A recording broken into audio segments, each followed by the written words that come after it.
Welcome to మనం TV. So మీ అందరికీ తెలుసు 63 ఏళ్ల వయసులో పాడినటువంటి కోయ పాట కోట్లాది మందికి రీచ్ అయింది, కనెక్ట్ అయింది.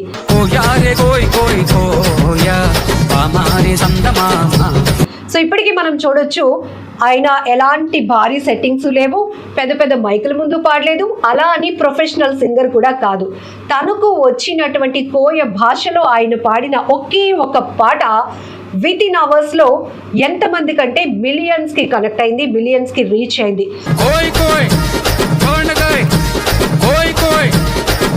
చిన్నవాళ్ళు పెద్దవాళ్ళు వయసుతో సంబంధం లేకుండా, భాషతో కూడా సంబంధం లేకుండా, ఈవెన్ ఫారినర్స్ కూడా ఆ మ్యూజిక్ ని ఎంజాయ్ చేస్తున్నారంటే ఆయన పాడినటువంటి పాటలో హుషారు, ఆయన జోరు అందరికీ కనెక్ట్ అయిందని చెప్పొచ్చు. ఈవెన్ ఆ పాటకి అర్థం ఎవరికీ తెలీదు, కానీ అందులో ఉన్న ఒక్కొక్క లైన్స్ మాత్రం అందరికీ భలే కనెక్ట్ అయ్యాయి. మా అడవులో కనబడిన ఆడపిల్లల్ని అతి దారుణంగా పాడు చేసి చంపేసి రోజులై.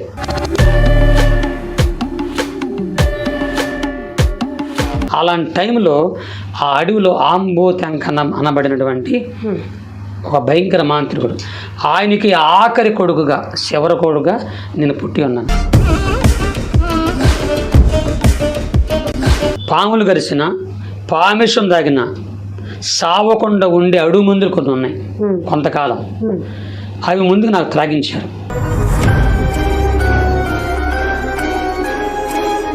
పుట్టిన కాడి నుంచి 13 సంవత్సరాల దాకా అలాగే పెంచారు. ఒళ్ళంత ఇష్టమైపోయింది, ప్రమాదకర మనిషిగా మారిపోయాను.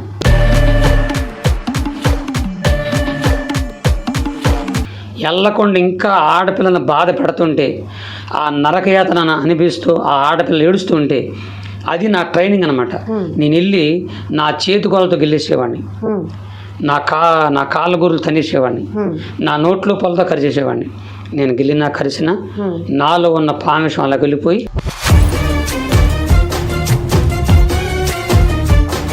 సో మన ముందున్నారు కోయ పాస్టర్ గారు, మీసాల గురువప్ప గారు. నమస్తే అండి. నిజానికి మిమ్మల్ని క్యాచ్ చేయడం మాకు చాలా కష్టమైంది, ఎందుకంటే జనరల్గా ఈ సిటీ కల్చర్లో ఉండుంటే కనుక మిమ్మల్ని ఈజీగా మేము క్యాచ్ చేసి ఉండేవాళ్ళం. బట్ మీ పాట, ఒక్క పాటతో ఈయన ఎవరు, ఎక్కడుంటారు, ఈ పాటలు ఎలా పాడుతున్నారు, ఈ పాట పాడడానికి కారణం ఏంటి, ఇన్ని మేము వెతుక్కోవాల్సి వచ్చింది. సో మీ గురించి చెప్పే ముందు ఆ ఒక్క పాటతో మళ్ళీ మన ఇంటర్వ్యూ స్టార్ట్ చేద్దాం ప్లీజ్. ఆ ప్రకారంబుగా భక్తులారా, మీకు అర్థమైన అర్థం కాకపోయినా భక్తులారా,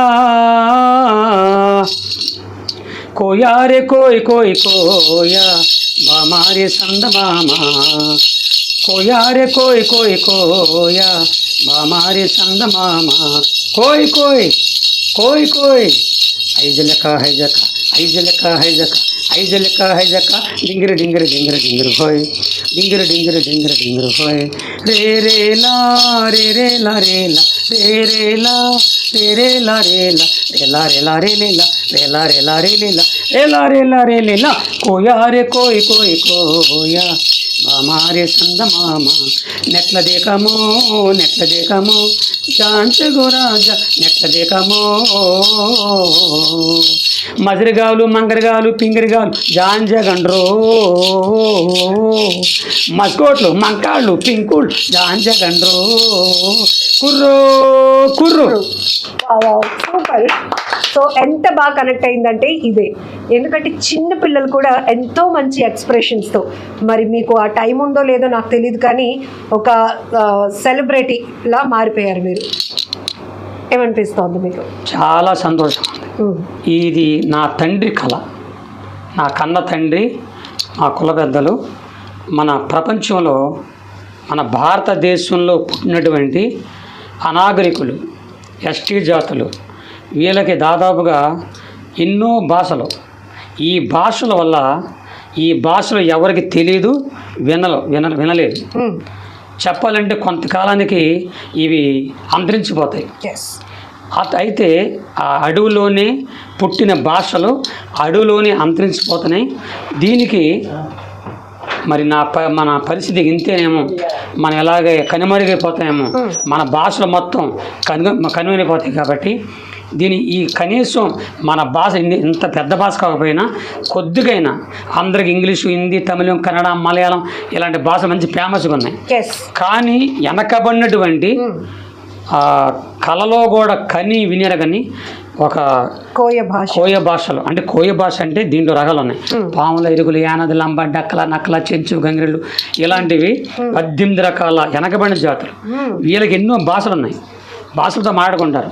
కానీ ఈ భాషలో బయలుకి అర్థం కాదు, అది భాషను కూడా తెలియదు. ఇది ఎవరు కూడా కనిపెట్టలేదు. కానీ నా తండ్రి మా కుల పెద్దలు కొంతమంది బాధపడేవారు. అంటే వాళ్ళు మాట్లాడుకుంటూ విన్నా నేను, అరే మన భాషలో ఇంతటితో అంతమైపోతాయి, కనుమరుగైపోతాయి. మరి ఈ భాషను కనీసం మొత్తం కాకపోయినా 2 మాటలన్నా ఈ ప్రపంచంలో ఎవరైనా మాట్లాడతారా అని అంటూ ఉంటే వినేవాడిని. వింటూ అప్పుడు నా మనసులో కలిగింది, ఎలాగైనా సరే ఈ భాషను నేను అనేకులకి షేర్ చేయాలి, పంపించాలి అని ఒక ఆలోచన కలిగి. గురవప్ప గారు, మీరు పాడిన కోయ పాటలో హుషారు కనపడుతోంది, అదే అందరికీ కనెక్ట్ అయింది. కానీ మీ మాటల్లో ఒక ఆవేదన కనిపిస్తోంది. అంటే కోయలు ఎవరైతే కొండదొరలు ఇట్లా ఉంటారో చాలా చాలా కేటగిరీస్లో వాళ్ళు మాట్లాడే భాషలు చాలా ఉన్నా అవి మాకు అర్థం కావు. కానీ ఇదేదో ఒక ఎంటర్టైన్మెంట్గా మీ సాంగ్ అనేది రీచ్ అయింది. సరే అలా కూర్చోండి, చాలా విషయాలు మాట్లాడుకుందాం. ఒక మాట నేను చెప్పాలనుకుంటున్నానండి. కోయి కోయి కోడిని కోయి అనేటప్పుడు మీరు పాడినటువంటి పాటలో కామెడీ అందరికీ రీచ్ అయింది. బట్ మీరు మాట్లాడినటువంటి మాటల్లో ఒక అర్థం అంతరించిపోతున్నటువంటి మీ కోయ భాషను మరొకసారి ప్రపంచం ముందుకు తీసుకురావాలని మీ తపన కనపడుతోంది మీ మాటల్లో. ఏం చెప్పాలి అనుకుంటున్నారు? మా నాన్నగారు, మా కుల పెద్దలు వాళ్ళు మాట్లాడుకున్నప్పుడు కనుమరుగైపోయి అంతరించిపోయే ఈ భాష మనతోనే చచ్చిపోద్ది. ఇది పైకి రాదు, ఎవరు మాట్లాడుకోరు. ఎవరు మాట్లాడుకోవాల్సిన అవసరం నాకేముంది, ఇతరులు వచ్చి మాట్లాడలేరు కదా అన్నప్పుడు నా మనసులో అప్పుడు నా హృదయంలో ఒక ఆలోచన కలిగింది. ఎలాగని సరే నా భాషని 2 మాటలైనా ఈ ప్రపంచం ఇలాగా చేయాలని నా హృదయంలో తపన కలిగి అప్పుడు నేను ప్రభువు నమ్ముకున్నాను. నా దేవుడికి చెప్పుకున్నా, దేవుడా యేసయ్యా ఈ భాషని కనీసం ఇతరులు మాట్లాడుకునేలాగా 2 మాటలన్నా అని నాకు కావాలని చెప్పి అలాగనుకుంటున్నప్పుడు ఒకసారి ఈ పాట మాటలుగా అయితే ఎవరు మాట్లాడలేరు, దీని పాట రూపంగా అందరికి ఆనందం మంచేలాగా అందరూ డ్యాన్స్ చేసేలాగా ఉండాలి. పాట అంటే ఏదో మాట పాడితే ఎవరో ఉండరు, వాళ్ళు డ్యాన్స్ చేయాలి, ఆనందించాలి. అలాంటి రాగం నాకు కావాలని చెప్పి, నాకు సంగీతం తెలీదు, నాకు ఏ లిరిక్స్ ఏం తెలియదు. నాకు నేనే కష్టపడి నిదానంగా కొన్ని మాటలు మా భాషలో మాటలే రాసుకొని దాని పాట రూపంగా అలాగ ఊరిని నా నోట్లో అలాగ అనుకుంటూ ఇది ఇప్పటికీ 40 సంవత్సరాలు 35 సంవత్సరాల మధ్యలో జరిగిన సంఘటన ఈ పాట. అప్పుడు కష్టపడి ఇష్టపడి నేను కొద్దిగా చేసుకున్నాను. అప్పుడు సోషల్ మీడియా లేదు కాబట్టి ఇప్పుడు ఇది అవును ముందుకు వస్తుంది. అప్పుడు దీన్ని చేసేసిన తర్వాత ఈ లోపల నేను అలా నేను ఎలాగ అంటుంటే మా వెనక కొంతమంది అంటే మా యొక్క గిరిజనుల ఆడవాళ్ళే ఏదో చిన్న ఫంక్షన్లో డ్యాన్స్ చేస్తూ రే రేలా రే రేలా రేలా రే రేలా రే రేలా రేలా రేలా రేలా రే లీలా రేలా రేలా రే లీలా రేలా రేలా రే లీలా అని అన్నారు. వెంటనే ఆ రాగం నాకు బాగా అనిపించి దీన్ని కలుపుకొని అలాగ మొత్తం కలిపి ఇక మా నాన్నకన్ను మా పెద్దలు వినిపించా. నేను పాడుతున్నప్పుడు వాళ్ళ కళ్ళల్లో ఆనందం కనబడింది, సంతోషం కనబడింది. ఎందుకంటే ఎప్పుడైతే నా కళ్ళల్లో ఆనందం చూశానో ఈ పాట కరెక్ట్గా వాళ్ళకి నచ్చింది కాబట్టి బయటికి వెళ్తే బాగుంటుందని చెప్పేసి అప్పటి నుంచి నేను క్రిస్టియన్ మా యేసుప్రభు సభలో జరిగే చోట్లలో వెళ్ళినప్పుడల్లా దీన్ని కొద్దిగా యేసుప్రభు మాటలు కూడా కలుపుకొని పాడడం ప్రారంభించాం. అందులో కొద్దిగా కామెడీ కూడా మధ్యలో మీరు జోడించడం జరిగింది. అంటే మీకు అర్థమైనా కాకపోయినా మీరు సప్పట్లు కొట్టండి ఇట్లా అనేటప్పుడు మీరేమనుకున్నారు, ఈ పాట చక్కగా ఇంట్లో వాళ్ళకి బాగా నచ్చింది కాబట్టి యేసుక్రీస్తు పాటగా మలిచి పాడితే అందరికీ అర్థమవుతోంది, మీ కోయ భాష తెలుస్తుందని మీరు అనుకున్నారు. కానీ ఇందులో మీరు సప్పట్లు కొట్టండి అని అన్న పదం కానీ కోడిని కోయండి అనేటప్పటికీ నేను మీకు మీ ఫోకస్కి కొన్ని విషయాలు చెప్తాను. ఈ మధ్యకాలంలో ఒక ట్రెండ్ నడుస్తోందండి. సినిమాలో ఏ పాట అయితే బాగా హిట్ అవుతుందో దాన్ని పబ్లిసిటీ చేయటం, ఆ క్రమంలో కూడా రీల్స్ అనేవి ప్రతి ఒక్కరు చిన్న పిల్లల నుంచి పెద్దవాళ్ళ వరకు అదొక ప్యాషన్ అయిపోయింది. బట్ మీరు పాడిన పాటని మిమ్మల్ని ఎక్కడో మీరు ఏదో సభలో పాడారు, మిమ్మల్ని అలా ప్రోమో కట్ చేసి చికెన్ షాప్ దగ్గర కోడి కోసే దగ్గర లేకపోతే ఒక గ్రూప్ ఆఫ్ గ్యాంగ్ ఒక కోడి పుంజుని పట్టుకొని మీ పాటని ఇట్లా ఇవి బాగా నెగిటివ్గా కూడా ట్రోల్ అయ్యింది. దానికి మీరు ఏమైనా బాధపడ్డారా? ఏదో రకంగా మంచికో చెడుకో బాగా పాపులర్ అయిందని సంతోషపడుతున్నారా? ఎట్టి పరిస్థితుల్లో నేను ఎప్పుడు బాధపడలేదు, ఇప్పుడు పడను కూడా. ఎందుకంటే ఫస్ట్ నుంచి కూడా స్టార్టింగ్ నుంచి ఇప్పటి వరకు కూడా నన్ను ఎంతోమంది ఎన్నో రకాలుగా విమర్శించిన ఈ పాట రూపంగా కాదు, విమర్శలు అనేవి కామగా వస్తుంటాయి. కానీ ఈ పాట రూపంగా అనేకులు ఆనందపడాలి, అనేందుకు సంతోషపడాలి. అది వాళ్ళకి అర్థం కాకపోయినా ఆ పాటలో ఉన్నటువంటి జీవం అనేది ఆ భగవంతుడు దాంట్లో పెట్టాడు. కారణం ఏంటంటే ఈ పాటలో ఉన్నటువంటి అర్థం మొత్తం అన్నీ కలుపుకొని మనుషులందరూ ఆనందంగా ఉండాలి. కుల మత వర్గ భేదం లేదు. చిన్న పిల్లలు మొదలుకొని మధ్య వయసుల వరకు అలాగే ముసలి వరకు అందరూ హ్యాపీగా ఉండాలి, డ్యాన్స్ చేయాలి అనే మాటలు దానికి అర్థం మాట. మీరు అందరం బాగుండాలి, సంతోషంగా ఉండాలి, హ్యాపీగా ఉండాలి అని అర్థం. నేను ఈ సమయంలో ఒక మాట చెప్పాలనుకున్నా, తమరు చెప్పారు కాబట్టి. భగవంతుడు దేవుడు భూమి మీద పక్షుల్ని, ఆకాశ పక్షులను చేశాడు, భూమి మీద జంతువులు చేశాడు, నీటిలో ఉన్నటువంటి జలసాలను చేశాడు, మనుషులను చేశాడు. ఆకాశ పక్షులకు కానీ భూమి మీద జంతువులకు కానీ నీటిలో ఉన్నటువంటి ఆటకు కానీ దేవుడు నవ్వు పెట్టలేదు. అవి నవ్వుకో, అయ్యే కానీ నవ్వితే ముందు మనుషులు మనం ఉండం కాబట్టి వాటికి నవ్వు లేదు. కేవలం దేవుడికి మనిషికి మాత్రం నవ్వు పెట్టాడు. గొప్ప వరం ఇది, గొప్ప వరం, మనుషులకు పెట్టిన వరం ఇది. అయితే ఆ నవ్వు అనేది లేకుండా ఒక సాతాన్లాగా భార్యాభర్తల మధ్య, కుటుంబాల మధ్య కలతలు, ఈ అప్పుల వల్ల మనుషులు ఆనందాన్ని పోగొట్టుకున్నారు. అసలు మనుషులకి ఈ రోజుల్లో నవ్వు లేదు.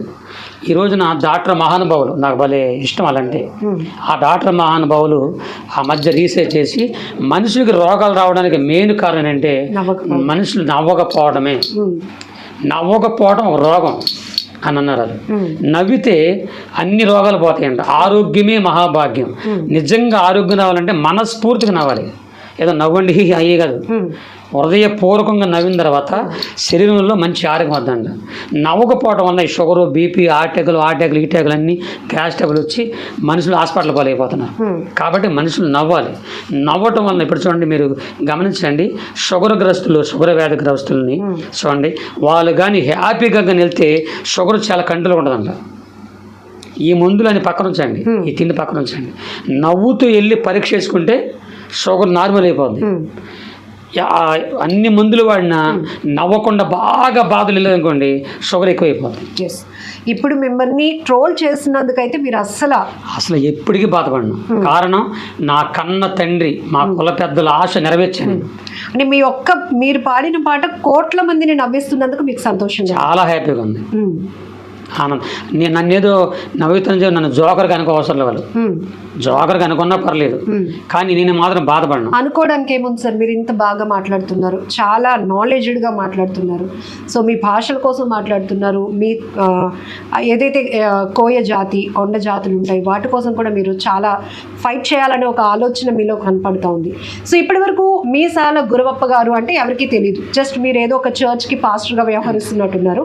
సో ఇప్పుడు మీరు ఒక సెలబ్రిటీ లాగా మారిపోయారు. కాల్స్ వస్తున్నాయా? రోజుకి ఎన్ని కాల్స్ వస్తున్నాయి మీకు? చెప్పలేనండి. ఇప్పటికే దాదాపుగా ఈ పొద్దు నుంచి ఇప్పటికే 200 ఉంటాయి. ఓకే, ఏమని? అదే ఒకసారి రండి, ఇంటర్వ్యూ రండి. ఓకే, ఇంటర్వ్యూస్కి మీడియాస్ నుంచి కాల్స్ చాలా వస్తున్నాయి. ఓకే, సినిమా డైరెక్టర్ నుంచి కూడా వస్తున్నాయి, నిర్మాతల నుంచి వస్తున్నాయి. ఓకే, అదే యాక్షన్ చేస్తారని, మీ పాట మాకు ఇస్తారని. నేను అది మామూలుగా ఏదో మాట్లాడుతున్నాను అంతే. కోయ పాటలు అనబడినవి అంటే ఈ మన ఎస్టీ జాల్ సంబంధించిన పాటలు ఇంకా 10 ఉన్నాయి. ఓకే, ఇప్పుడు ఈ కాదు, ఇంకా చాలా అద్భుతంగా ఉంటుంది. అయితే రాగం కట్టలే, ఇంకా నేను రాగం కట్టగానే మా రమణాకి ఇస్తాను, ఓకే, ఆయనే చేసుకుంటాడండి. కాబట్టి అప్పుడు జరిగిన సంఘటనలు ఏంటంటే, ఈ క్రిస్టియన్లోకి వచ్చిన తర్వాత, ప్రభు నమ్మకం తర్వాత నేను చాలా పాటలు రాశాను, 100 పాటలు పైగా రాశాను. దాంట్లో నా జీవితానికి సంబంధించినటువంటి ఒక 2 పాటలు ఇస్తాను. అంటే పాటలు మొత్తం కాదు, జస్ట్ నిలువెల్ల ఘోరపు విషమేనయా, మనిషిగా పుట్టిన సర్పనయా. పాపము కడిగావులే, విషము విరిచావులే, నన్ను మనిషిగా ఇలా నీవు నిలిపావులే. క్రీస్తు దాసుగా పేరు పెట్టి పిలిచావులే. ప్రభువా కాచితివి ఇంత కాలం, కాచితివి ఇంత కాలం, సావైన బ్రతుకైన నీ కొరకే దేవా, నీ సాక్షిగా నేను జీవింతునయ్యా. ఇది ఒక పాట అండి. Super sir. అసలు ఆ పాట పాడిన గురువప్ప గారైనా ఈ పాట పాడింది అన్నంత వేరియేషన్ కనపడింది. మరి ఆ పాటని అక్కడున్న సందర్భం బట్టి అందరినీ నవ్వించాలని, అందరినీ ఎంకరేజ్ చేయాలని ఉద్దేశంతో మీరు అట్లా పాడడం జరిగిందా? అవునమ్మా. ఇప్పుడు ఈ పాట ప్రభువా అని మీరు పాడిన పాట కళ్ళల్లో నీళ్లు తెప్పిస్తోంది. ఇందులో చావైన విషమైన అన్నారు. మీ టెస్ట్ మోనీ కూడా, అంటే మీ లైఫ్లో మీరు పూర్తిగా మీ జీవితంలో అంతా కూడా నెగిటివ్నెస్లోనే నడిచింది అన్నారు. ఏంటది అసలు? ఆ అడవిలో కొంతమంది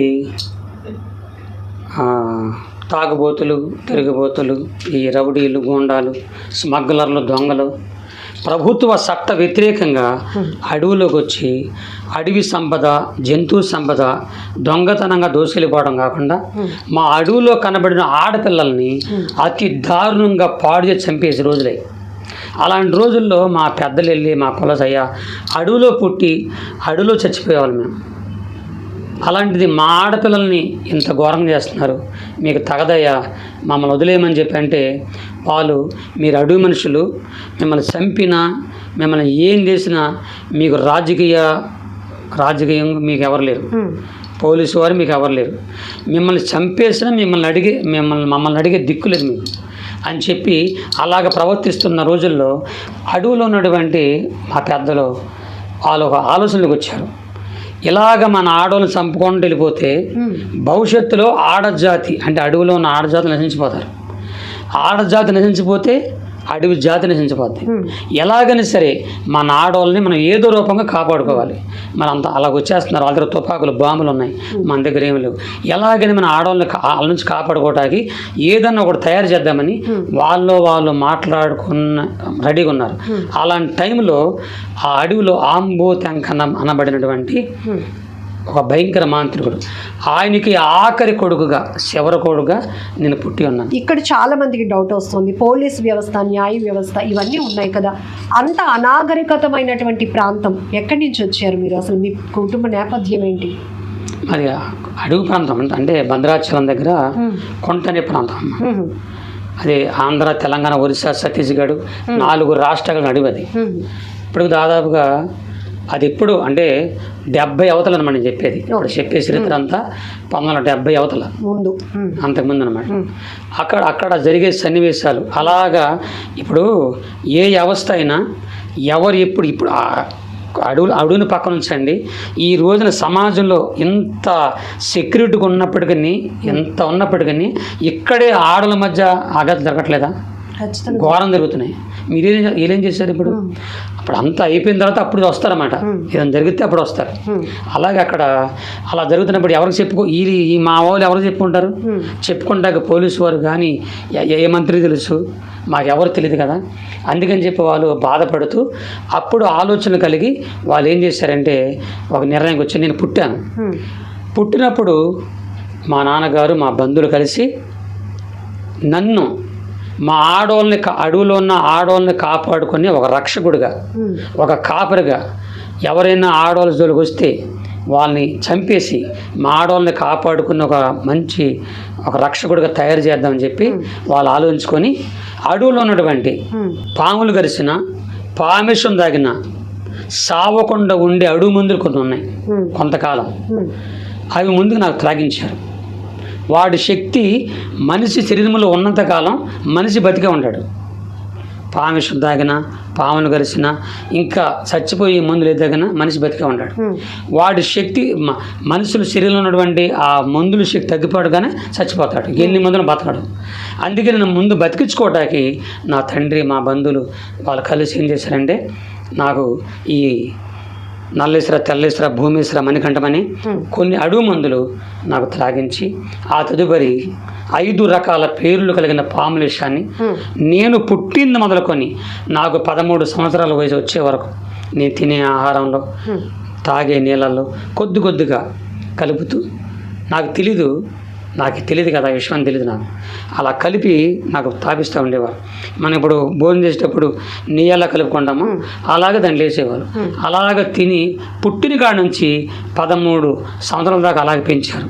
ఒళ్ళంత ఇష్టమైపోయింది, ప్రమాదకర మనిషిగా మారిపోయాను. మీరు చెప్తుందే వినటానికి చాలా భయంకరంగా అనిపిస్తోంది.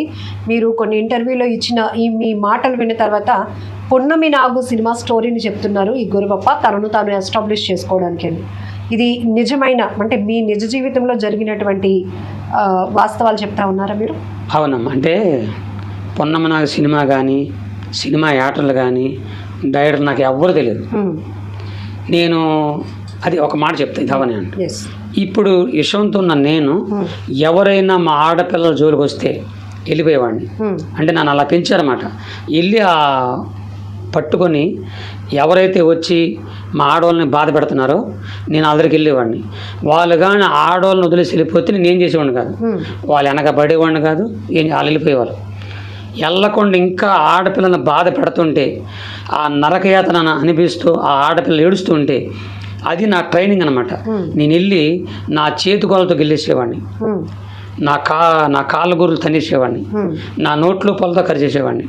నేను గిల్లినా కరిసినా నాలో ఉన్న పామిషం అలా వెళ్ళిపోయి. అంటే అప్పటికే మీరు నిలువెల్ల విషపు మనిషిగా ఉన్నారా? అంటే అది కూడా మీ ప్రాంతాన్ని మీరు పరిరక్షించుకోవడం కోసం, ఆడపిల్లల్ని కాపాడుకోవడానికి, కేవలం ఆడపిల్లల కోసం. మీ నాన్నగారు అసలు ఏం చేసేవారు? మిమ్మల్ని విషపూరితంగా ఒక కన్నబిడ్డని విషం నింపి పెంచుడే కల్చర్ ఎక్కడ ఉండదు, బట్ అంత సాక్రిఫైస్ మీ ప్రాంతాన్ని కాపాడుకోవడానికి చేశారు అంటే మీ నాన్నగారు ఏం చేసేవాళ్ళు అసలు? ఆయన అంత త్యాగం చేశాడు. చెప్పాలంటే కన్న కొడుకుని బలి చేసాడు అంతేగా. ఎందుకంటే ఆడవాళ్ళని కాపాడటానికి, చచ్చిపోయినా బతికినా సరే ఆడవాళ్ళని మాత్రం బతికించాలి, ఆడవాళ్ళ కోసమే నన్ను అలా తయారు చేశారన్నమాట. అదే చెప్పే కదా, ఏదో రకంగా మన ఆడవాళ్ళని కాపాడాలంటే ఏదో చేయాలని చెప్పేసి అలా నన్ను తయారు చేశారు. అయితే అలాగా ఆడవాళ్ళందరినీ కాపాడుకుంటుండేవాడిని. అలా ఉండగా కొంతకాలం తర్వాత నాలో ఉన్నటువంటి ఇది పామిషానికి ముందు తగిన ఆ మందులు తగ్గిపోయినాయి, నా శరీరం తగ్గిపోయినాయి. ఇప్పుడు తగ్గిపోయింది పామిషం అనేది నా గుండెకి పట్టేసింది. అప్పుడు నా శరీరం ఎలా ఉండదంటే మన వస్త్రాలు బాగా ఒత్తిగి పిండితే ఎలా ఉండదు అలాగే నా శరీరం ఎవరో గట్టిగా నలిపేసినట్లు, నా గుండెని ఎవరో గట్టిగా నలిపేసినట్లు, నా నరాలు ఎముకలు ఇరిగిపోయినట్లు. ఆ బాధ తట్టుకోలేక నేను నా తండ్రి దగ్గర ఏడిచాను. తండ్రి, నేను చచ్చిపోతున్నాను, నన్ను కాపాడమన్నాను. కొడుకు, నువ్వు భయపడబాకు, నేను కాపాడుకుంటాను అని చెప్పి అడవులో ఉన్న మందులు నాకు త్రాగించాడు ఈ రోగం పోవాలని. వాటి వల్ల తగ్గలేదు. సహజంగా నా తండ్రి కొద్దిగా మాంత్రికత చేసేవాడు, మంత్రాలు అవన్నీ కలిపి నా ప్రయోగం అయినా తగ్గలేదు. అడవిలో ఉన్న ఆయుర్వేదం నాటు మందులు నాకు తగ్గలేదు. అప్పుడు మా నాన్నగారికి తెలంగాణలో ఒక మంచి మంత్రి గారితో స్నేహం ఉండేది ఒకడు. వారి ద్వారా హైదరాబాదు ఉస్మాన్ హాస్పిటల్ తీసుకెళ్లారంట. తీసుకెళ్తే అది నా ఏ హాస్పిటల్ నాకు తెలియదు కానీ మనకు గుర్తులేదు. తీసుకెళ్తే వాళ్ళ ఈ అబ్బాయి నిలువెల్ల పామిషన్ ఉండిపోయాడు, చచ్చిపోతాడు అని చెప్పగానే మా నాన్న నన్ను తీసుకొని మా ఇంటికి వచ్చి ఏడుస్తున్నాడు. కొడుగా, నీకు పామిషన్ పడిన కారణం అడవిలో ఉన్న ఆడపిల్లల్ని బతికించడానికి. నిన్ను బట్టి ఎంతోమంది ఆడలు బతికారు, కానీ నువ్వు చచ్చిపోతున్నావు. నాకు చాలా బాధగా ఉంది కొడుక. అయితే కొడుక, నువ్వు చనిపోతున్నావు కాబట్టి నువ్వు చనిపోయే ముందు నీకు ఒక మాట చెప్పాలనుకున్నా. అదేంటంటే, నువ్వు పుట్టక ముందు నువ్వు మీ అమ్మ కడుపులో ఉన్నప్పుడు మీ అమ్మ ఒక దేవుడి నమ్మకం ఉంది. ఆయన ఎవరో మాకు తెలియదు. అంటే అప్పటికి మీ అమ్మగారు లేరా అండి? లేరు. మీ అమ్మగారు ఒక దేవుడి నమ్మకం ఉంది. ఆయన ఎవరో మాకు తెలియదు. మన అది అడవుల్లో ఆచార ప్రకారంగా పరాయి దేవుని నమ్ముకుని చంపేస్తారు, వెళ్ళకూడదు. కాబట్టి మీ అమ్మ అలాగ నమ్ముకున్నందువల్ల నేనే స్వయంగా మీ అమ్మని బాగా కొట్టేశాను. మీ అమ్మ చనిపోయింది, ఇంకా కొద్ది నిమిషాలు చనిపోయే ముందు నువ్వు పుట్టావు. అప్పుడు మీ అమ్మ ఓళ్ళో నిన్ను పెట్టుకొని ఆ దేవుడికి నీ గురించి ఏదో చెప్పటం నేను కళ్ళారు చూసా చెవులారు విన్నాను. అయితే కొడుకు నేను చెప్పేది ఏంటంటే, మీ అమ్మ చనిపోయింది కానీ నీ కన్న తల్లి ఆరాధించి పూజించిన ఆ దేవుడు ఖచ్చితంగా నిన్ను బతికిస్తాడు. నాకు చాలా ఏడుపు వచ్చేసింది ఆ మాటని. అంటే నాకెందుకు ఏడుపు వచ్చిందంటే, ఒక దేవుడి గురించి మనిషిని చంపేస్తారా? ఇప్పుడు ఏదన్నా దేశద్రోహులుగా అయితే చేయొచ్చు, కానీ దేవుడు ఏ దేవుడు ఏంటి, దేవుడిని నమ్ముకుని చంపేస్తారా అనే బాధ నాకు వచ్చేసి, నాకు చాలా, నా తల్లి ఆ దేవుడి కోసం చచ్చిపోవడం కూడా సిద్ధపడిందా. అయితే ఆమె నమ్మిన దేవుడు ఖచ్చితంగా నన్ను కాపాడతాడు అని చెప్పి నాకేం ఒక ఆలోచన కలిగి బాగా ఏడుచుకుంటూ అడవిలో చెట్టు ఎక్కాను. చెట్టు ఎక్కి ఆ చెట్టు మీద నుంచి నాకు తెలియని మాటలు నేను మాట్లాడుకుంటున్నాను. తల్లి, నన్ను కన్న తల్లి ఆరాధించి పూజించిన దేవుడా, నా తల్లి ఎలాగో చనిపోయింది, నన్ను కాపాడు, నేను చచ్చిపోతున్నాను అని ఏడుస్తున్నాను. అప్పుడు నేను ఈ చెట్టు నుంచి ఏడుస్తుంటే ఆకాశంలో నుంచి ఒక తెల్లని వస్త్రాలు ధరించుకొని ఒక మనిషిలాగా, మీలాగా ఒక మనిషిలాగా, నేను ఏ చెట్టు మీద ఉన్నానో ఆ చెట్టుకి 10 అడుగుల దూరంలో గాలిలో ఒక మనిషి నిలబడి నగలు చూస్తున్నాడు, తెల్లని వస్త్రాలతో. నేను ఆశ్చర్యం చూస్తున్నా. మనుషులు అయితే గాలి నిలబడలేరు కదా, నేను చూస్తూ ఉన్నాను. అలా చూస్తున్నప్పుడు ఆయన నాకు అర్థమైన భాషలో మాట్లాడుతున్నాడు. చికమిగిన మెసరు వరప వాతిని జల తంగురు జలపన్ను కాసుకుని జలపని దేహం ఏసు నిండి దాకా మీరు జీనుల దేహం. ప్రపంచంలో నీ రోగాన్ని బాగు చేసి ఒక మనిషిగా చేయగలిగిన వాడు, నిన్ను ఒక మనిషిగా చేయగలిగిన వాడు, నీ రోగం తగ్గించేవాడు ఒక ఆయన ఉన్నాడు. ఆయన ఎవరో కాదు, నీ కన్న తల్లి ఆరాధించి పూజించిన ఆ దేవుని పేరే యేసుక్రీస్తు ప్రభుని. అప్పుడు ఆ దేవత ద్వారా నేను విన్న తర్వాత చాలా ఏడ్చేశాను. అప్పటి నుంచి అయ్యా నన్ను కాపాడు, నేను చచ్చిపోతున్నాను, నా రోగాన్ని తీస్తే అని ఏడుస్తూ ఉన్నా. అయితే 15 రాత్రులు 15 పగలు ఆ దేవదూత, అంటే దేవుని పంపించినటువంటి ఆ దూత నా అడవిలో నాతోనే, రాత్రులు పగలు కూడా నాతో నడుస్తూ ఉన్నారు అడవిలోనే. అంటే ఆ యేసు ప్రభు గురించి చెప్తూ ఉన్నారు నాకు. ఆ దేవుడు అంత గొప్ప చెప్తూ ఉంటే నేను నడుస్తున్నా, నా కాళ్ళు మాత్రం భూమి మీద అంతున్నాయి, కానీ నేను చూసిన ఆ మనిషి కాళ్ళు కనిపించట్లేదు, అలా గాల్లో తేలిపోతున్నారు. అప్పుడు నాకు అర్థమైంది, నేను మనిషి కాదు, ఈ చచ్చిపోతున్నా నా కోసం అనిపిస్తున్నా ఆ దేవుణ్ణి అని చెప్పేసి నేను అలాగ చూస్తూ ఉన్నా.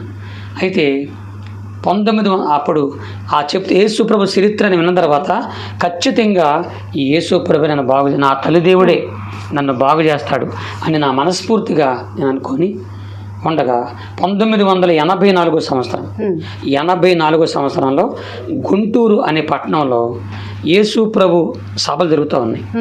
అక్కడ ఒక పెద్ద పాస్టర్ గారు మద్రాసు నుంచి దినకరన్ గారు అని పెద్ద అయ్య గారు వచ్చారు. వచ్చి ఆ లక్షల జనం వచ్చారు అక్కడికి. నేనున్నటువంటి మా అడవికి ఆ గుంటూరు ఆ సభలకి దాదాపుగా 100 కిలోమీటర్లు 700 కిలోమీటర్ల దూరం ఉంటుంది. నేను అక్కడ అడవిలో నుంచి ఆ సభలకు వెళ్ళటానికి ట్రైన్లు వెళ్ళాను, బస్సులు వెళ్ళి నాకు తెలియదు. ఇదంతా ఒక మిరకల్ అనమాట. ఆ దేవదూత నన్ను చేపట్టుకున్నారు, నేను చేపట్టుకున్నా. కళ్ళు మూసి కళ్ళు తెరిసరికి నేను ఆ సభలో ఉన్నా. ప్రార్థన అంటే చేత కాదు, నేను ఇలా చేయలో తెలియదు. ఆ సభలో ఉండి నేను ఆకాశం గారి కళ్ళెత్తి చూస్తూ నేను ఒకటి మాట్లాడుకున్నాను. ఆ దేవదూత చెప్పిన మాటలు, కొన్ని మాటలు నాకు అర్థమైంది. దేవుడా, నా యేసయ్య, నా దగ్గరకు వచ్చిన వాళ్ళని ఎంత మాత్రం బయటకు త్రోసేయను అనే మాట చెప్పావంట. ఇప్పుడు నీ దగ్గరకు వచ్చాను, నన్ను కాపాడు, నేను చచ్చిపోతున్నాను, నా రోగమే నన్ను చంపేస్తుంది, చచ్చిపోయి నన్ను బతికించు, నేను చచ్చిపోయే వరకు నీ సేవ చేసుకుంటాను అని అలాగే నా నోటి మాటలు వస్తూ ఉన్నాయి. అలా చూస్తూ ఉన్నాను. ఆకాశంలో ఒక తెల్లని వెలుగు నాకు కనబడుతుంది. ఆ వెలుగులో నుంచి ఒక చేయి కనబడుతుంది, ఆ చేతిలో గాయం కనబడుతుంది అన్నమాట. దాంట్లోంచి రక్తంలాగా నాకు కనబడుతూ ఉంది. అలా చూస్తూనే ఉన్నాను. ఆ కొద్దిసేపటికి ఆ రక్తం అనేది, అంటే ఆ ఎరుపు అనే రక్తం అనేది నాలోకి వచ్చేసినట్లుగా నేను ఫీల్ అయిపోయాను. నేను అక్కడే కింద పడిపోయి నేను ఈ విషయం అంతా నాలో నోటి నుంచి కక్కేస్తా ఉన్నా. జరిగిన సంగతి. అయితే వెంటనే అక్కడ ఉన్నటువంటి నా బాధ ఏంటో అక్కడ ఉన్న వాళ్ళకి చెప్పుకున్నాను. కుక్క, పిల్లి, కోడి, పందిని తీసుకొచ్చారు. వాటిని గిల్లి కరవమన్నారు. అలా గిల్లి కరిచాను. అవి చాలా బతికే ఉన్నాయి. ఓకే, అంటే మీలో ఇంకా విషయం కొనసాగుతుందా లేదా అని తెలుసుకోవడానికి పరీక్ష పెట్టారు. అది అయిపోయింది. అక్కడి నుంచి నేను కొంతమంది డాక్టర్కి నేను పరీక్షించుకున్నాను. వాళ్ళు మనిషి రక్తం నీలో ఉందని చెప్పారు. అప్పుడు నేను చాలా సంతోషపడి నా తండ్రికి చెప్పుకున్నా. ఎవరైతే నాకు విషం చూపించాడో నా తండ్రికి బాగా చెప్పుకున్నా. ఆయన నన్ను పరీక్షించాడు. ఆయన ఆశ్చర్యపోయాడు. ఎలా పోయిందన్నాడు. ఇలాగ యేసుప్రభు నమ్ముకున్నాను, నన్ను దేవుడు స్వస్థపరుస్తాడన్న. మా నాన్న చాలా సంతోషపడ్డాడు, మా బంధువులు సంతోషపడ్డారు. ఆ తర్వాత నాకు వివాహం జరిగిందమ్మ. వివాహం జరిగింది. నాకు 2 కూతుర్లు, 1 కొడుకు. ఓకే, బాబు అని నన్ను పరీక్షించిన తర్వాత ఈ అబ్బాయిలో విషయం లేదు, మామూలు మనిషి అన్న తర్వాతే నాకు వివాహం చేశారు. గురువప్ప గారు, మీ జీవితంలో దేవుడు చేసిన అద్భుత కార్యం, దానివల్ల నేను ముందుకు వెళ్తున్నాను అని చెప్తున్నారు. ప్రతి ఇంటర్వ్యూలో మీరు చెప్తున్న మాటే, నేను ఇప్పుడు మీకు మీ కళ్ళ ముందు, మీ కెమెరాల ముందు ఉన్న మనిషిని నేను కాదు, పూర్తిగా విషాలతో, పలు రకాల విష సర్పాలతో కూడినటువంటి విషంతో నిండినటువంటి వ్యక్తిని దేవుడు బాగు చేశాడు అని మీరు చెప్తా ఉన్నారు. ఆకాశంలో నుంచి ఒక వెలుగు వచ్చింది, ఒక చెయ్యికి గాయమైనట్టు కనపడింది, ఆ యొక్క చెయ్యి అంటే ఆ హస్తం నన్ను స్వస్థపరిచిందని మీరు చెప్తా ఉన్నారు. దేవుణ్ణి చూసే శక్తి మనిషికి ఉందా అంటే మీరేం చెప్తారు? బైబిల్లో మత్తయి సువార్త 5 అధ్యాయంలో 8వ వచనంలో ఒక మాట ఉందమ్మా. హృదయ శుద్ధి గలవారు ధన్యులు, వారు దేవుని చూస్తారు. నమ్ముట నివలనైతే నమ్మకు సమస్త సాధ్యమని. నేను అప్పుడు అడవిలో ఉన్న మనిషిని కాబట్టి ఏ కల్మషం నాలో లేదు, ఏ దుర్మార్గత నాలో లేదు, ఈ లోకం అంటే ఏంటో కూడా నాకు తెలియదు. నేను పూర్తిగా దేవుని నిండిపోయి ఉన్నాను ఆ టైంలో. అంటే నాకున్న బాధను బట్టి కానీ, నాకున్న కష్టాన్ని బట్టి కానీ నేను దేవునికి అంకితం అయిపోయినవాడిని కాబట్టి, నేను నా కన్న తల్లి దేవుడు అని చెప్పి నాకున్న బాధ చెప్పుకోగానే నేను మాత్రం దేవుణ్ణి స్పష్టంగా ఆయన చేతిని నా కళ్ళారు నేను చూశాను. నా కళ్ళారు చూశాను, దాన్ని చేతిని చూశాను. అలాగని దేవదూతను కూడా దగ్గరను చూశాను నేను. మీకు ఇంకో మాట చెప్తున్నా, దెయ్యాలను కూడా చూశాను నేను. మా నాన్న మాంత్రుడు కదా, దెయ్యాలను రమ్మంటే వచ్చాయి, పమ్మంటే పోయి, అవి చూశాను. దెయ్యాల రూపం చూశాను, దేవదూతను చూశాను, దేవుని యొక్క హస్తాన్ని కూడా చూశాను. అయితే దైవ రూపం వెలుగుగా ఉంటుంది అంటున్నారు. మంత్ర శక్తుల్లో ఉన్నటువంటి మీ నాన్నగారి దగ్గర పెరిగి ఉన్నాను కాబట్టి దయ్యాల్ని చూశాను అంటున్నారు. ఏంటి, దయ్యాలకు ఒక రూపం ఉంటుందా? దయ్యాలు అంటూ ఉన్నాయా? ఇప్పుడు దేవునికే రూపం లేదంటున్నారు అందరూ. ఇక దెయ్యానికి రూపం ఉండదని ఎవరు నమ్మరు. కానీ ఏంటంటే నేను చెప్పే మాటలు ఎలా ఉంటాయంటే, మనుషులు నమ్మ సౌఖ్యం కాని మాటలు అవి. దెయ్యాలని రూపం లేదు, దేవుడికి రూపం లేదు, దెయ్యాలకు లేదు, దేవుడికి లేదు. కానీ నేను చెప్తున్నా, నేను అనిపించి చెప్తున్నా, ఇది ఎవరో నమ్మాలని, నేను చెప్పే మాటలు దేవుడి మాటలు ఎవరు నమ్మాలని కానీ, ఎవరని మతం మారిపోవడం కానీ నాకు అసలు ఆశ లేదు, ఆ కోరిక నాకు లేదు. నాకు జరిగిన సంఘటనలు యథార్థంగా మనస్ఫూర్తిగా నేను చెప్తున్నా. ఎస్, ఇంకొకటి అంటే మాకున్న డౌట్, అంటే మీరు అన్నట్టు బైబిల్ నాలెడ్జ్ అయితే మాకు అంతగా ఏమీ తెలియదు కాబట్టి మాలో ఉన్నటువంటి కొన్ని డౌట్స్ మీ ముందు మేము పెడుతున్నాము. మీరు చెప్పారు ప్రతిదీ ఒక నమ్మకం మీదే నడుస్తోంది, దెయ్యాలకి రూపాన్ని మనం చూడలేదు, దేవతలకు రూపాన్ని మనం చూడలేదు, అది మనం నమ్మకం, మనం నమ్మితే అన్నీ కనపడతాయని మీరు అంటా ఉన్నారు. సో ఇప్పుడు నేను అడిగే ప్రశ్న ఏంటంటే, కేవలం పాస్టర్స్ లేదంటే పీఠాధిపతులు ఇట్లా స్వామీజీలు గురి మీకు మాత్రమే దేవతలు దయ్యాలు కనపడతాయా? సాధారణమైన మనుషులకు ఎందుకు కనపడవు? సాధారణమైన మనుషులకు కూడా, ఈ పీఠాధిపతులు, మఠాధిపతులు, ప్రసంగికులు కూడా, వీళ్ళకి కూడా, వీళ్ళకంటే నమ్మిన భక్తులకే దేవుడు కనపడతాడు ఎక్కువ. నా ఓపెన్ చెప్తాను. ఎందుకంటే మేము ఎప్పుడు దేవుళ్ళో ఉండేవాళ్ళము, ప్రార్థించేవాళ్ళము. కానీ కొత్తగా వచ్చిన వాళ్ళకి మాత్రం ఖచ్చితంగా మాట్లాడతాడు, అలా కనపడతాడు. ఇలాంటి సాక్ష్యాలు భూమి మీద చాలా ఉన్నాయి. అన్ని మతాల్లో చెప్తున్నాను, ఒక మతం గురించి చెప్పట్లేదు నేను. అన్ని మతాల్లో కూడా సాక్షాత్తుగా దేవుడిని చూసిన వాళ్ళు ఉన్నారు. అలాగని వాళ్ళకి చెప్పుకుంటే మనల్ని ఎట్టాగా విమర్శిస్తారని భయపడి చెప్పట్లేదు. కానీ ఎవరో దేవుళ్ళు చూశారు, దేవుడు వాళ్ళతో మాట్లాడతాడు. అలా చాలామంది ఉన్నారమ్మా. అంటే జనరల్గా అటవీ ప్రాంతాల్లో దట్టమైన అడవుల్లో ఉండే గిరిజన గ్రామాల్లో ఎక్కువగా ఆచార వ్యవహారాలు సాంప్రదాయాలు ఈ కట్టుబాట్లు చాలా గట్టిగా బలంగా ఉంటాయి. అలాంటి చోట ఎక్కువగా ఈ అడవి బిడ్డలు కాబట్టి దేవతలకి పూజలు చేయటం, పొలిమేరల్లో పూజలు చేయటం ఇవి చూస్తూ ఉంటాం. మరి అలాంటి సమయంలో మీరు అంత కల్చర్ ఉన్న సమయంలో దేవుడు గురించి చెప్పినప్పుడు మరి మీ గిరిజన గూడెం వాళ్ళంతా ఒప్పుకున్నారా మిమ్మల్ని? ఫస్ట్ ఎవరు ఒప్పుకుంటారమ్మా? ఎవరు ఒప్పుకోలేదు. ఎవరు రాలేదు. నేను కూడా ఎవరైనా బలవంతం చేయలే. బలవంతం చేయాల్సిన పని కానీ అంత కర్మ నాకు పట్ల ఇప్పటికి జరగను. కాబట్టి నేను నన్ను చూశారు వాళ్ళు, చూసి నా పరిస్థితిని చూసి ఇంత వాడిని ఇలా మార్చాడు దేవుడు అని చెప్పి కొంతమంది మాత్రమే నమ్మిన వాళ్ళు, నా మాటలు నమ్మిన వాళ్ళు మాత్రమే దేవుని దగ్గరికి వచ్చారు తప్ప అది కూడా నేను బలవంతం చేయలేదు. ఎప్పుడు చెప్తున్నా, ఎప్పుడు బలవంతం చేయకూడదు. బలవంతం మతం చాలా తప్పు అని చెప్తున్నా నేను. ఇప్పుడు ట్రెండింగ్ అవుతూ మిమ్మల్ని ప్రపంచానికి పరిచయం చేసిన మీరు పాడినటువంటి కోయ పాట కోయ్ కోయ్ కోని కోయ్, ఎందుకు ఆ సందర్భం ఏమొచ్చింది? ఎక్కడ పాడారు ఆ పాట? అది చెప్పాను కదా, అంటే నేను చిన్నతనంలోనే మా నాన్నగారు రీసెంట్గా ఇప్పుడు ట్రెండింగ్ అవుతున్న సందర్భం ఏంటి అసలు? ఇది సభల్లోని మీటింగ్ సభలో, అది ఏ సభ కూడా నాకు తెలియదు. నాకు యూట్యూబ్లు ఇవన్నీ ఎలా చేయాలో కూడా నాకు తెలియదు. వాస్తవం నాకు అసలు తెలియదు. మీరు చెప్తున్నారు కదా ఇదేదో యూట్యూబ్లో నీకు బాగా అభివృద్ధి, ఇప్పటికీ నాకు ఇప్పటికి తెలియదు. చూడటమే తెలియదు, అంటే సరిగ్గా తెలియదు నాకు. తర్వాత నాదంటూ ఒక్క యూట్యూబ్ ఛానల్ ఈ మధ్య కూడా మీలాంటి వారే నీకంటూ ఒక యూట్యూబ్ ఛానల్ అని పెట్టారన్నమాట. నేనేదో వాక్యాలు చెప్పుకుంటాను తప్ప ఇలాంటి నాకు తెలియదమ్మా, తెలియదు. కానీ పాట పాడతారా? సభల్లో నేను చెప్పిన మాటలను బట్టి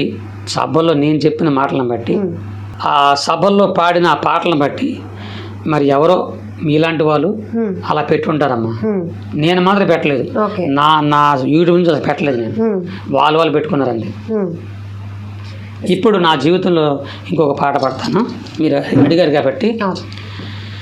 నీ చేతిలో యేసుని సేవలో నా జీవితం కడతేరని, నా బ్రతుకంతా ప్రభు కోసమే, నా బ్రతుకంతా ప్రభు నీ కోసమే కరిగిపోవాలి క్రొవ్వొత్తిలా, కరిగిపోవాలి క్రొవ్వొత్తిలా, నీ చేతిలో యేసుని సేవలో నా జీవితం కడతేరని. సూపర్ అండి. అంటే ఆ పాటకు మాకు అర్థాలు తెలియవు, కానీ మీరు ఎంతగా ఆ దైవభక్తిలో లీనమవుతూ ఉన్నారో, ఎంతగా దేవుని నమ్ముతున్నారో మీ పాటలో, మీ గాత్రంలో, మీరు పాడే విధానంలో మాకు బాగా అర్థమవుతోంది. ఇప్పటి వరకు అంటే నేను ఎందుకు చెప్తున్నానంటే ఈ పాట బాగా ట్రెండింగ్ అయింది, కోట్లాది మందికి రీచ్ అయింది. అది పూర్తిగా ఒక కామెడీగా, మీరు ఇందాక చెప్పారు కదా మనిషి జీవితంలో నవ్వు లేకపోవడం వల్లే ఇన్ని సమస్యలు వస్తున్నాయి. సో నా పాట అంతమందికి రీచ్ అయింది, పలువురు నవ్వుకున్నారు. అది ఏ రకంగా కానీ నాకు అది ఆనందాన్ని కలిగిస్తుంది అన్నారు. అది మీ వ్యక్తిత్వం, అందుకు కూడా మేము థ్యాంక్స్ చెప్తున్నాం. ఎందుకంటే నెగిటివ్ని కూడా పాజిటివ్గా తీసుకునే ఆలోచన మీలో ఉన్నందుకు. కానీ మోస్ట్లీ యూత్ కానీ పిల్లలు వీళ్ళంతా కూడా మీరు పాడిన పాటని వెటకారం చేస్తూ విమర్శిస్తూ చేస్తున్న వీడియోలే బాగా వైరల్ అవుతున్నాయి. ఎవరైనా అట్లాంటివి మీకు పంపించారా, లేకపోతే చూపించారా ఫోన్లో? ఇగో మీరు పాడిన పాటని ఇలా డాన్స్లు వేస్తున్నారు, లేకపోతే ఇలా కోయ్ కోయ్ కోడిని కోయ్ అంటే ఇలా స్టెప్లు వేస్తున్నారు, చూపించారా మీకు ఎవరైనా? కొద్దిగా అంటే మా మనవరాలు, నా ఇద్దరు కూతురు కదా, నాకు ఆ పిల్లలు ఉన్నారన్నమాట. మా మనవడు, ముగ్గురు మనవరాలు, వాళ్ళు చిన్న పిల్లలు. వాళ్ళు తీసుకొచ్చి చూపించారు, తాత ఎదుగు అని. తాత కోయి కోయి, వాళ్ళకి భాష రాదు, వాళ్ళకి తెలియదు కదా, వాళ్ళకి భాష రాదు. కోయి కోయి ఉండే తాత నన్ను అడుగుతున్నారు. తర్వాత కొన్ని చూశాను నేను, ఈ మధ్య ఇంకోటి చూశాను. ఒక ఆయన చచ్చిపోయి ఉంటే వీళ్ళు కొందరు వెళ్ళి కోయి కోయను కానీ వెళ్ళేసి పారిపోయాడు. అలాంటి రీల్స్ కూడా ఉన్నాయి. అవునవును. కాబట్టి అంటే మీ పాటలో అంత పవర్ ఉందా, చనిపోయిన వాళ్ళు కూడా లేస్తారు అన్నట్టు? మరి ఆ నవ్వుకు పడిపోయి ఉంటాడు ఆయన. చూసారా మీరు ఆ రీల్? చూసా చాలా మంది చూసా. అంతేకాదు నన్ను చాలా మంది గుర్తుపడుతున్నారు. నేను నడిచి వెళ్తుంటే ఈయన కోయి కోయి పడిపోయి అంటున్నారు నన్ను. దేవుడు విషం తీసేశాడు అనేది జనాల్లోనికి తీసుకువెళ్ళాలనుకుంటున్నారా? చిన్నప్పటి నుంచి మా నాన్న నాకు మా గూడాన్ని పరిరక్షించుకోవడానికి, గూడెం ఆడపిల్లల్ని రక్షించే ఒక వ్యక్తిగా మార్చడానికి విషాన్ని నింపాడు, ఇది జనం నమ్మాలి అనుకుంటున్నారా గురవప్ప గారు? జనం ఇప్పుడు ఎవ్వరు మాటలు కూడా నమ్మే రోజులు కాదు. చిన్న పిల్ల కూడా నమ్మరు. చిన్న పిల్ల కూడా నమ్మే రోజులు కాదు. ఎందుకంటే ఈ విషయం అనేది మనిషి తాగి ఎలా బతుకుతాడు అంతే కదా. అది నేను ఈ మీటింగ్లకు వెళ్ళినప్పుడు అది చెప్తున్నప్పుడు కొంతమంది అప్పటి నుంచి ఏమైనా స్టార్ట్ అయింది నాకు. ఫస్ట్ నుంచి ఈ రోజు ఏదో కొత్తగా చెప్పడం కాదు, ఫస్ట్ నుంచి కూడా నాకు విమర్శలు స్టార్ట్ అయినాయి. ఎలా బతుకుతాడు, ఎలా దేవుడు కనబడతాడు, నీకే కనబడ్డా, మాకు కనబడాడే, మాకు కనబడమను ఇప్పుడు తీసుకురా అన్నవాళ్ళు చాలా మంది. కొంతమంది అయితే ఇప్పుడు దాకా విషయం, ఇప్పుడు దాగు మమ్మల్ని గిల్లు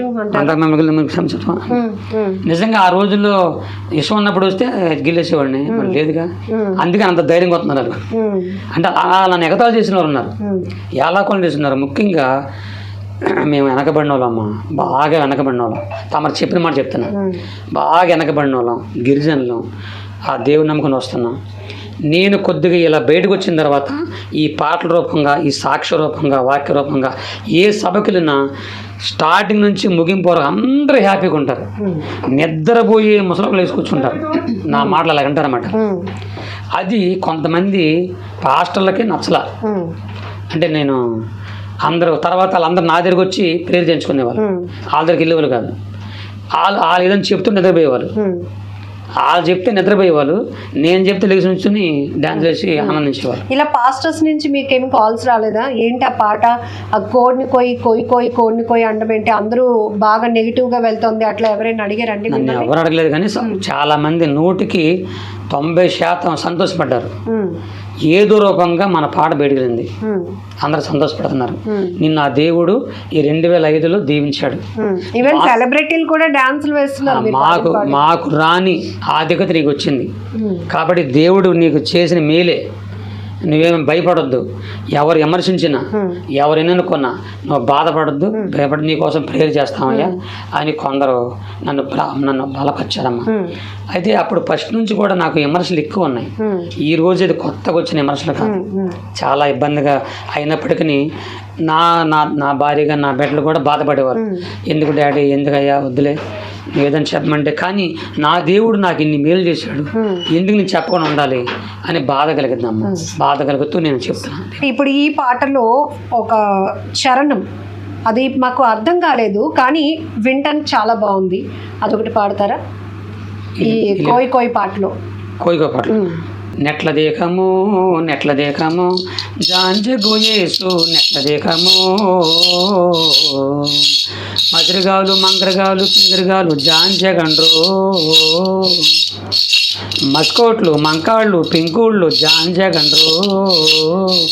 అంటే ఇదేంటంటే అర్థం ఏంటంటే భార్య భర్త పిల్లలు కుటుంబంతో సహా అందరూ సంతోషంగా ఉండండి. ఎవరు బాధపడద్దు. వస్తే బాధలు వస్తాయి, కష్టాలు వస్తాయి, ఎవరు విమర్శించారని చెప్పి మీరు బాధపడద్దు. మీరు హ్యాపీగా ఉంటారు, మీ కష్టాలన్నీ పోతాయి.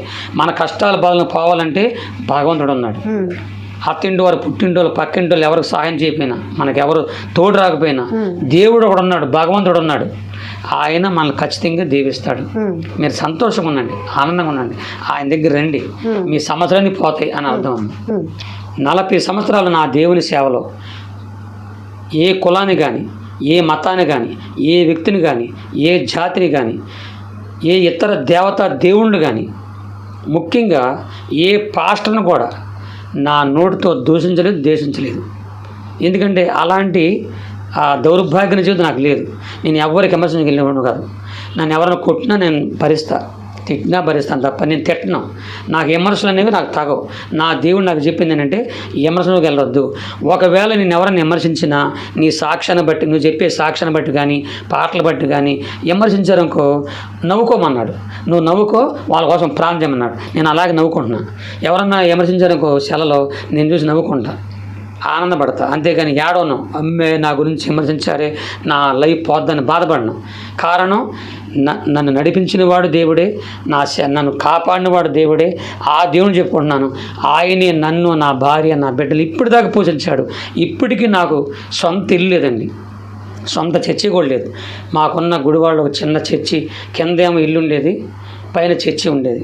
ప్రభుత్వం వారు రోడ్లు పెంచడం వల్ల అవి కూడా తీసేశారు. కొద్దిగా డబ్బులు ఇస్తే ఆ డబ్బులు తీసుకొని విజయవాడ చిన్న స్థలం కొనుక్కున్నాను. అంతేగాని ఇంకా ఇల్లు కట్టలేదు, మందిరం కట్టలేదు. కానీ నేను ఏమైనా మధ్యలో ఏం జరిగితే నా భార్య నరవడం ఉండదన్నమాట. అంటే ప్రస్తుతానికి నేను విజయవాడ అనే ప్రాంతంలో అద్దె కట్టుకుంటూ ఉన్నాను. కాబట్టి నేను ఎవరిని నా జీవితంలో నేను ఎవరిని మోసం చేయలేదు, ఒక అప్పులు పాలవ్వలేదు, ఒక మోసం చేయలేదు, ఎవరిని దేనిని అడగలేదు. కాబట్టి మీరందరూ నాకు సాయం చేయమని ఎవరిని అడగలేదు. అంతా నా దేవుడు నన్ను, నా కుటుంబం, నా భార్య బిడ్డలని నాకు అన్నం పెట్టి, నాకు బట్టలు ఇచ్చి, ఈరోజు బట్టలు ఇచ్చి నా స్థితికి ఈ రోజునండి పలసర బైకు మరి పాట పడినటువంటి రమణ గారు కానీ, లేకపోతే మీరు కానీ, ఇంకా అనేక టీవీలు పిలుస్తున్నారంటే నిజంగా మీ ముందు నిలబడే అర్హత నాకు లేదు. అలాంటి దౌర్భాగ్యమైన స్థితిలో ఉన్న నా జీవితాన్ని దేవుడు, బైబిల్లో ఒక మాట ఉండదు, మంచి మాట, కీర్తన 113 పెంట కుప్పల మీద నుండి దీనులను పైకెత్తి దేవుడు. నేను పెంట కుప్ప నా జీవితాన్ని దేవుడు అలా పట్టుకు ఒక్కసారి పైకి లేపించాడు అంతే. మనుషులు లేపరు, దేవుడు లేపితే లెగుస్తారు తప్ప మనుషులు అయితే కొట్టేస్తాడు కిందకి. మనుషులు తొక్కతొక్క చూస్తారు. ఏ సమాజం సరే, ఈ క్రిస్టియన్కి చెప్పలేదు, అన్ని సమాజాల్లో ఒకళ్ళు కానీ బాగుంటే ఓచుకోలేరు, ఒకళ్ళు కానీ మంచిగుంటే ఓచుకోలేరు. మీరు చక్కగా యాంకర్ చేస్తే మమ్మల్ని కొందరు ఓచుకోలేరు, నేను బాగా దేవుని సేవ చేస్తే ఓర్చుకోలేరు. ఓర్చుకోలేని వాళ్ళు చాలామంది ఉన్నారు, అసూయపరులు ఎక్కువ ఉన్నారు. గురవప్ప గారు మీరు చెప్పినట్టు మీ పాట ఎంత ఇంట్రెస్ట్గా ఉందో మీ మాటలు కూడా అంతే ఇన్స్పిరేషనల్గా ఉన్నాయి. సో కుల మతాలకి ఇక్కడ తావు లేకుండా అందరూ ఆనందంగా ఉండాలి, దేవుడు ఉన్నాడు అనే ఒక నమ్మకంతో ముందుకు వెళ్తే అంతా హ్యాపీసే అని మీ ఆలోచన. అవునా? Okay, thank you so much అండి. ఈ పాటలోనే చివరికి ఒక లైన్ రే రేలా అనేది ఉంటుంది కదా, అదొక్క పాట పాడి, ఆ లైన్ పాడి మనం ఇంటర్వ్యూ క్లోజ్ చేద్దామండి. రే రేలా రే రేలా రేలా రే రేలా రే రేలా రేలా రేలా రేలా రే లేలా రేలా రేలా రే లేలా రేలా రేలా రే లేలా కోయా రే కోయ్ కోయ్ కోయా బామారే సందమామా కోయ్ కోయ్ కోయ్ కోయ్ నెట్ల దేకము జాంజె గోయేసు నెట్ల దేకము మజరగాలు మంగరగాలు పింగరగాలు జాంజగండ్రో ఓ కుర్రో. థ్యాంక్ యూ అండి, నమస్తే. చాలా సంతోషం అమ్మా, ఎంత అవకాశం, నాకు చక్కని అవకాశం ఇచ్చారు. మీ ద్వారా దేవుడు నన్ను, నా కుటుంబాన్ని మరి దీవించాలని, మీరు కూడా మీ సహకారాన్ని నన్ను ఎప్పుడు మర్చిపోవద్దు.